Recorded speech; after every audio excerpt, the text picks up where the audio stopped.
ini adalah topi khas Tanjak, yaitu khas Melayu. Ya. Kenapa pagi ini saya menggunakan topi Tanjak ini?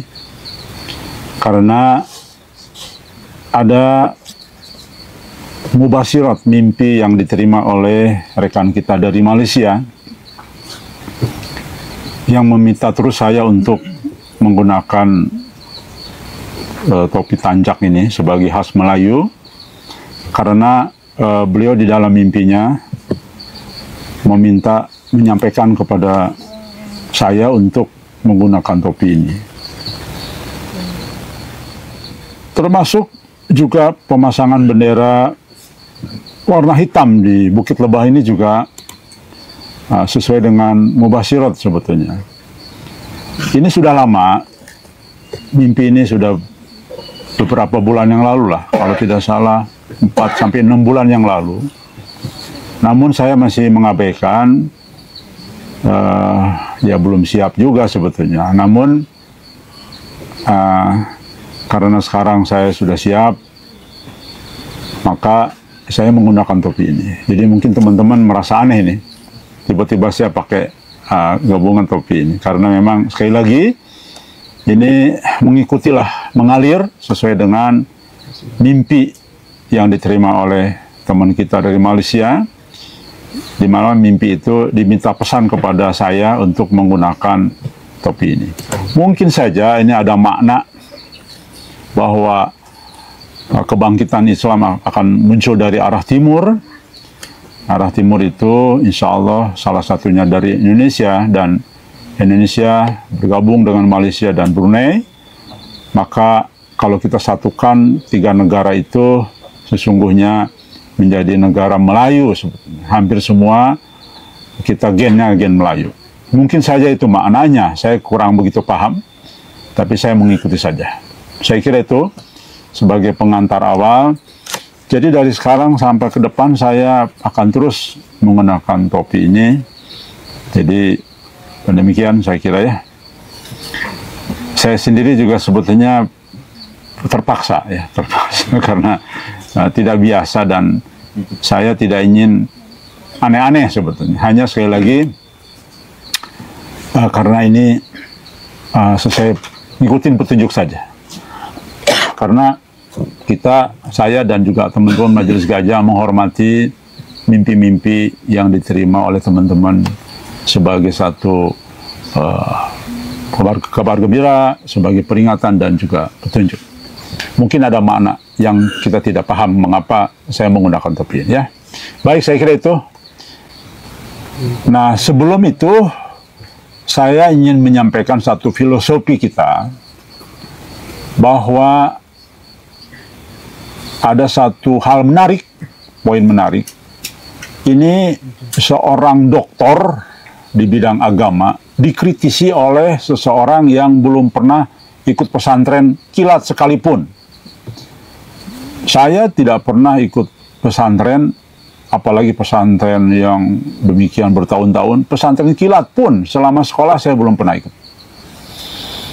Jadi saya percaya diri saja, karena jelas nyata banget kesalahan dari doktor. Nah, saya perbesar nih, Doktor Ustadz Zulkifli Ali, tentang Muhammad Qasim, tentang Al-Mahdi, ya, tentang yang terkait dengan bagaimana kita yang sudah meyakini Muhammad Qasim sebagai Al-Mahdi. Karena pernyataannya saya nyatakan hampir semua keliru. Bahkan ketika dia tampil di channel Arie Untung, itu saya malu mendengarnya. Malu sekali. Karena apa yang disampaikan ternyata sangat amat keliru. Jadi semacam asal bunyi itu, asal apa ya, asbun sajalah kalau menurut saya. Begini, pertama, Mas Arie Untung, pesan dari kami Majelis Gajah, Anda salah mengambil narasumber. Seharusnya membicarakan, bertanya tentang Muhammad Qasim seharusnya kepada orang yang sudah sangat mengenal, sudah tabayun, sudah mengkaji dengan sangat mendalam. Jadi salah narasumber satu. Bagaimana mungkin Anda bertanya, menanyakan, Mas Ari Untung menanyakan tentang Muhammad Qasim kepada Dr. Zulkifli Ali yang tidak pernah tabayun sedikit pun. Baik kepada kami yang sudah 6 bulan bersama dengan Muhammad Qasim, ya, apalagi ke Muhammad Qasim tabayunnya. Nah, jadi ini jauh dari ilmiah. Maka sesungguhnya mohon maaf, Mas Ari Untung ini keliru. Ya. Saya mengkritisi Mas Ari Untung jangan hanya mencari kan tujuan YouTube itu kan mayoritas hanya mencari penghasilan, tapi juga seharusnya Mas Ari benar-benar kredibel. Baiklah, Dr. Zulkifli Ali kredibel dari soal secara umum ya tentang akhir zaman, tapi nol menyangkut Muhammad Qasim, zero, karena tidak ada tabayun. Yang kedua, dia sudah melanggar perintah Allah. Kalau menerima berita dari orang fasik sekalipun, maka wajib hukumnya kita untuk tabayun, cross check. Nah ini, jadi Mas Ari harus tahu ini ya. Mas Ari sudah melanggar karena tidak menampilkan pembicara kredibel yang bisa dipertanggungjawabkan. Yang kedua, Zulkifli Ali pun orang yang sudah melanggar perintah Allah untuk tabayun. Nah, jadi seorang dokter loh, bukan dokter, S3 berarti ya, maka seharusnya sangat tahu tentang dalil ini. Karena begini, jangan lupa bahwa ustadz-ustadz akhir zaman saat ini, baik Dr. Zulkifli Ali, Ustadz Ihsan Tanjung, maupun Dr. Arazi, atau Ustadz Rahmat Baihuni, atau yang lainnya, mereka saja berbeda pendapat satu dengan yang lain, termasuk tentang sosok Imam atau Al-Mahdi. Ya. Insya Allah, walaupun kami ini orang-orang yang bodoh, saya pun bodoh dibilang agama, tapi insya Allah saya punya kemampuan ilmu di bidang lain karena pendidikan S2 saya di bidang ekonomi makro. Jadi bukan berarti Zulkifli Ali lebih pintar dari saya, belum tentu. Hanya mungkin ilmunya saja yang berbeda ya. Kalau bicara ekonomi makro, saya insya Allah jauh lebih unggul dari konteks Ustadz Zulkifli Ali, konteks dengan Ihsan Tanjung, dengan yang lainnya. Apalagi saya dulu adalah mantan orang profesional. Nah, seharusnya mereka harusnya lebih memahami daripada saya sendiri, ya, bahwa jika rujukannya hanya kepada nas-nas hadis, dalil, maka mereka harus paham di ujung akhir zaman ini hanya karena satu hadis yang sama bisa menghasilkan 10 aliran yang berbeda paham. Dalam memahami satu teks Quran dan hadis yang sama, suratnya sama, nomor ayatnya sama, hadisnya juga sama, nomor hadisnya sama, tapi menghasilkan tafsir yang bisa 30 tafsir. Sehingga terjadilah 30 kelompok aliran. Nah, jadi ini untuk pengetahuan kita nih. Saya sebetulnya malu nih, saya ngajarin tokoh agama tuh malu. Karena sekali lagi, saya bukan tokoh agama. Saya pendosa, saya orang yang bodoh di bidang agama. Tapi kok rasanya kalau dibiarkan tokoh-tokoh agama itu semakin bicaranya ngawur, asbun, ya jujur saja asbun. Nggak ada lagi sebutan bagi tokoh-tokoh akhir zaman, bagi saya adalah asbun. Ketika mereka membicarakan Muhammad Qasim, saya anggap asbun. Silahkan cari definisi yang tepat. Tidak ada lagi yang tepat. Saya nyatakan baik Dr. Araji, ya, Dr.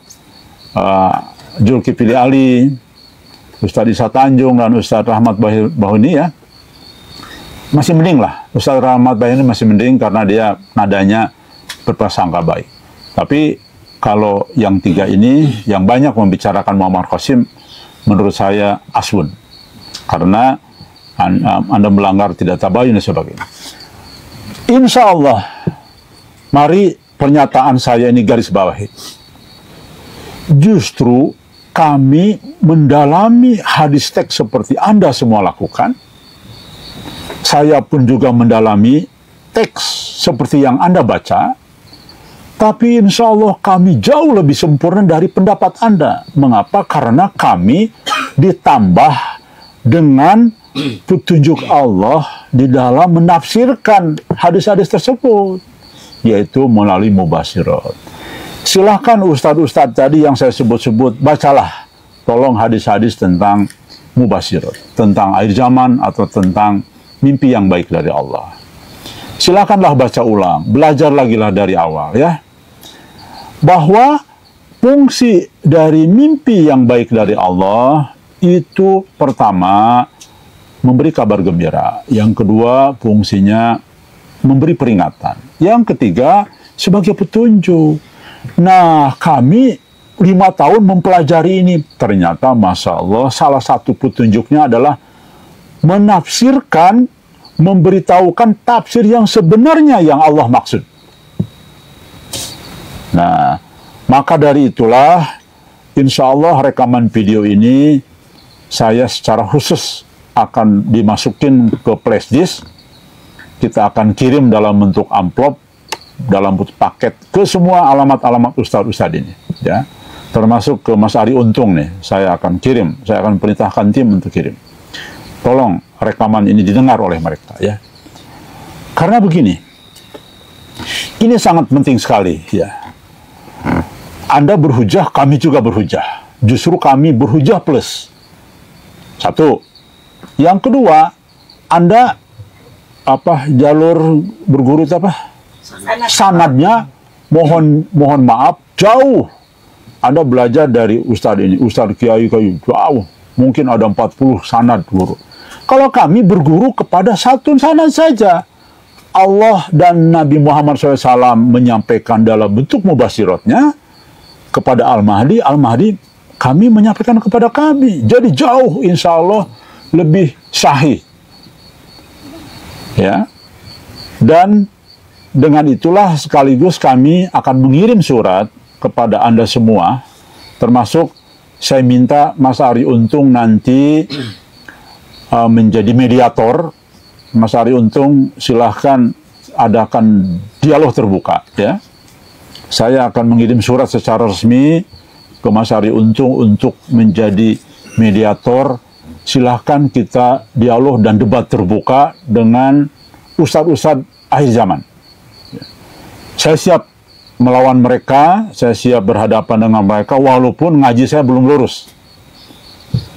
Walaupun saya bukan orang yang lulusan pondok pesantren. Ya. Walaupun saya bahkan tidak pernah sekalipun ikut pondok pesantren kilat. Bisa dibayangkan. Tapi karena kami memegang satu panji kebenaran, yaitu ditambah dengan petunjuk kabar kenabian yang diterima oleh Al-Mahdi, insya Allah kami sangat berani, ya.